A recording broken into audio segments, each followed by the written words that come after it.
This presentation is about school resource officers, also known as SROs.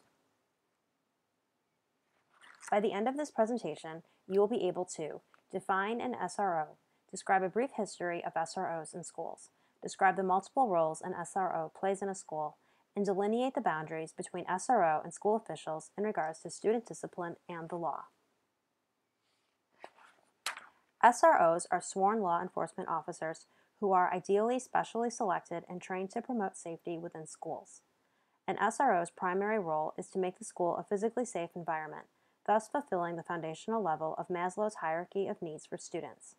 In addition to law enforcer, an SRO is also an educator and informal counselor.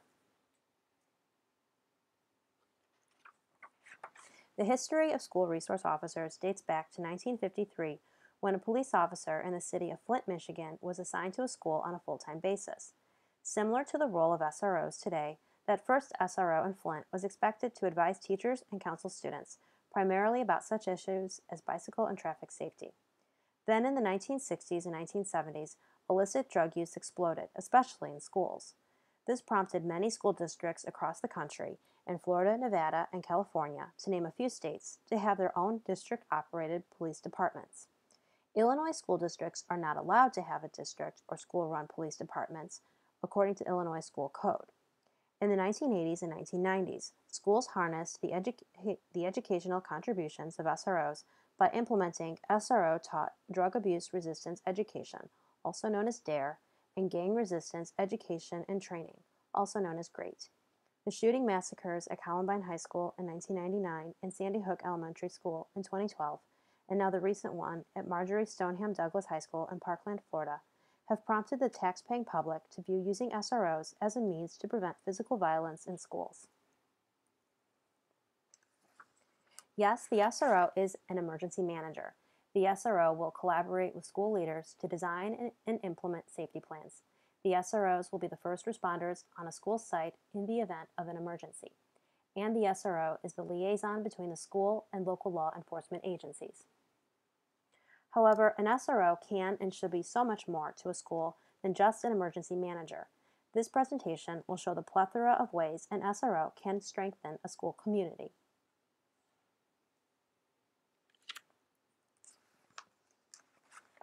Once assigned to a school, typically by voluntarily completing an application with the local police department which employs them, the school is now the officer's beat. As a comparison, the city of Chicago is broken up into 279 police beats. 8 to 9 officers are assigned to work a particular beat for a year or more. These officers patrol the area, and in doing so, they form relationships with community members.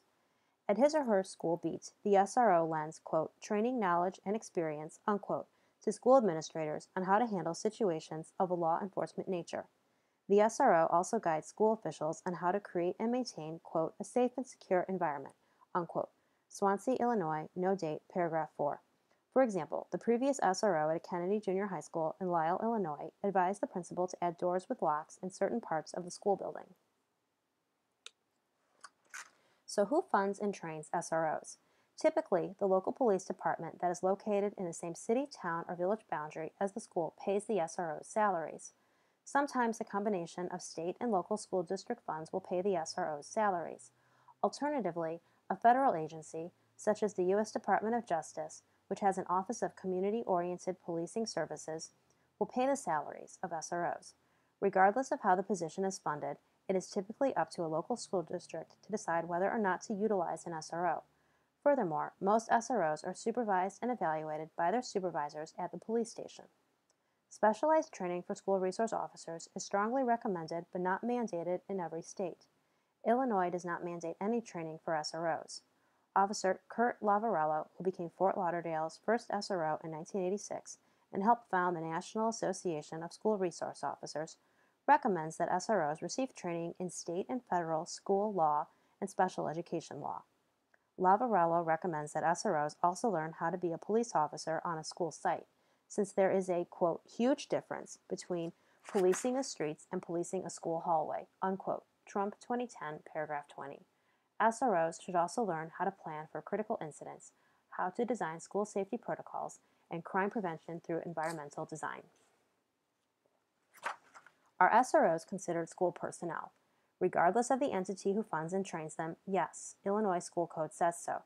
Additionally, according to Illinois School Code, school districts are expected, quote, to provide ongoing professional development on the adverse consequences of school exclusion and justice system involvement, unquote, along with, quote, culturally responsive, unquote, and, quote, developmentally appropriate disciplinary methods that promote positive and healthy school climates, unquote. Illinois General Assembly, no date, section 10-22.6. Along with, quote, teachers, administrators, school board members, unquote, and other school staff such as guidance counselors and social workers, SROs should be included in professional development regarding discipline per Illinois School Code. Illinois General Assembly, no date, section 10-22.6.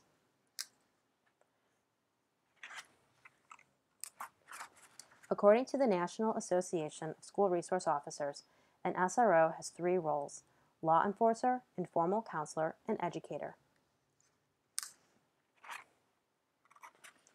In their role as law enforcers, SROs work alongside school leaders to promote safety and positive behaviors among the students. SROs can also help address crime in the schools and guide school leaders in dealing with threats to the school, gang-related offenses, or the appropriate processes in handling weapons or drugs found on school grounds.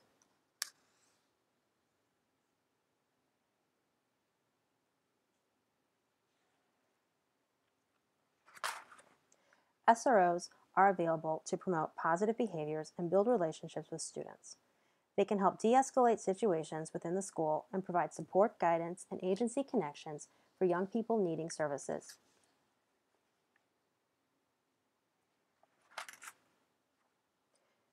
As educators, SROs can train school personnel on how to handle crisis situations, such as lockdown take-cover drills. SROs can teach students the DARE curriculum, and they can also teach civics lessons, such as lessons about the Bill of Rights. SROs can also teach students how to protect themselves and be respectful to others with social media.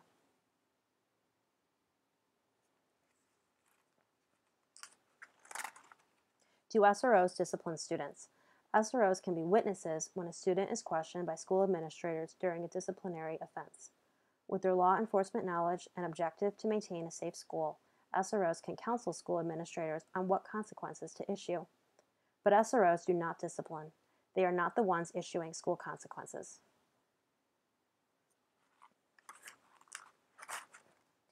What does Illinois School Code say about SROs?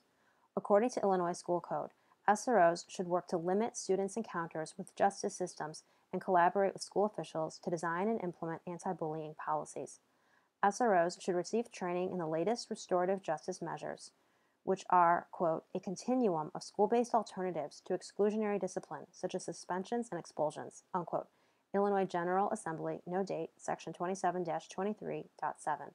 Rather than focusing on punitive consequences, restorative justice promotes positive growth. Restorative justice calls for consequences that teach and, quote, keep students in school, unquote. Illinois General Assembly, no date, section 27-23.7. Furthermore, in keeping with the objective to build a trusting relationship with law enforcement personnel, schools in Illinois are not to have booking stations.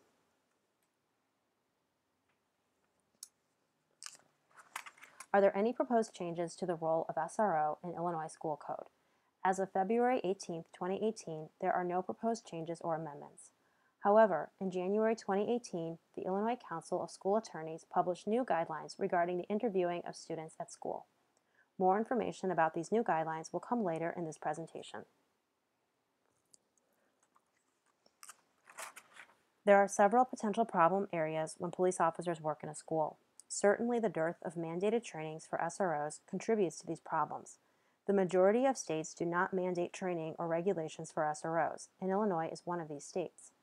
Thorough and ongoing training would likely prevent SROs from arresting students for minor classroom infractions, which can then feed these students into the school-to-prison pipeline by subjecting young people to negative encounters with law enforcement agencies. Here is an example of the complex interactions between the law ensuring a safe and productive school environment and students' rights. When acting upon their own initiative with the objective of maintaining order, discipline, and safety in the school, an SRO is permitted to interview a student without first reading the student his or her Miranda rights and asking the student's parents or guardians for permission to conduct the interview, according to the Illinois Council of School Attorneys 2018. But students still have civil rights even when they are on school grounds. SROs should tread carefully in regards to interviewing students, searching students, and using force with students. The rest of this presentation is devoted to the roles the Fourth and Fifth Amendment play in students' interactions with SROs. What is the nexus between SROs and the Fourth Amendment? The full Fourth Amendment, which is about searches and seizures, is provided for your reference. The SRO is still held to the Fourth Amendment. In New Jersey v. TLO, the Supreme Court decided that school officials have some leeway to conduct reasonable searches of students' possessions. That is, there must be reasonable grounds for suspecting that the search will turn up evidence that the student has violated or is violating either the law or the rules of the school. The court appears to not distinguish between police officers and school resource officers in terms of leeway to the Fourth Amendment. The court also stated that in order to stop and frisk a student for a search, the police officer must be able to point to specific and articulable facts.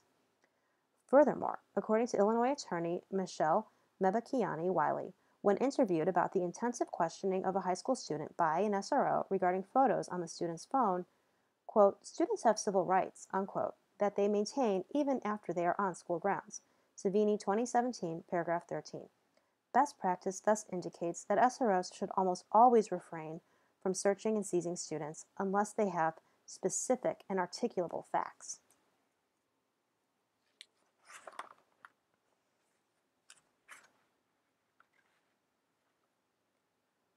School officials need reasonable cause to search a student's belongings. Two tests exist to determine reasonableness. The search is justified at its inception. This means that there are reasonable grounds for suspecting that the search will turn up evidence that the student has violated or is violating either the law or the rules of the school. Also, the scope of the search must be reasonable. New Jersey v. TLO gave us these two tests. Best practice informs us that SROs can serve as guides or witnesses in school searches. They should only handle students' belongings if they have specific and articulable facts. School officials have more flexibility under the Fourth Amendment. SROs are strictly held to the Fourth Amendment.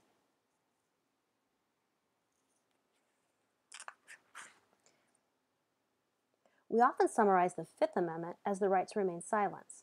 The full Fifth Amendment is provided for your reference.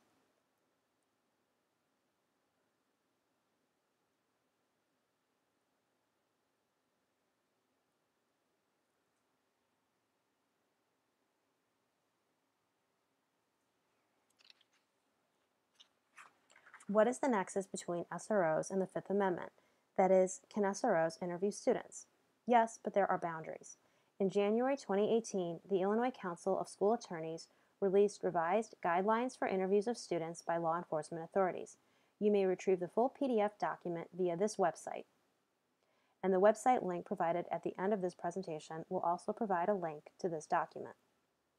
It is crucial that school leaders and SROs know these new guidelines for interviewing students to ensure that they do not violate students' civil rights. These guidelines address administering Miranda rights to students, the Immigration and Customs and Enforcement, or ICE agents, requesting records for interviews with students, complying with subpoenas or court orders to release student records, and DCFS interactions with students. Some highlights are, when acting on their own initiative to maintain an orderly learning environment, SROs may interview students without obtaining parent permission first for the following situations: fights or rumors of upcoming fights between students that impact or will impact the school environment, student-to-student or student-to-school personnel threats, gang-related activity, and drug or weapon possession on school property. Can SROs arrest students? Quote, law enforcement agents are authorized to arrest a student based upon warrant or without a warrant if they determine there is probable cause to believe that the individual has committed a crime, unquote. ICSA 2018, page 4. The arrest should be done as discreetly as possible to avoid embarrassing the student as much as possible. To maintain a trusting relationship between students and SROs, best practice is having a different officer from the local police department come to the school to make the arrest. Here is a summary of some SRO's do's and don'ts. SROs are expected to employ non-punitive techniques when interacting with students. Arrests should be made only as a last resort.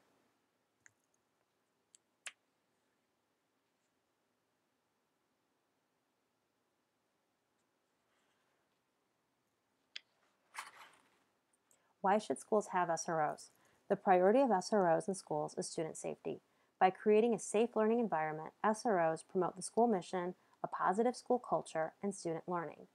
Quote, SRO programs encourage dialogue between schools and law enforcement to help bridge the gap across these professional cultures, identify and develop a shared vision, and align school philosophies with SRO's commitment to safety. Unquote. Rosiak, 2015, page 2. Here is a higher level thinking scenario. You are the principal of a high school. A teacher tells you that he overheard 2 female students in his classroom discussing students who have cocaine. According to the teacher, one student said, "Justin has it in his backpack." The teacher has no idea who Justin is. As the principal, you need to handle this problem. You do tell the SRO about this. How do you expect the SRO to help you? As the principal, what will you do? Pause the presentation to think about these questions.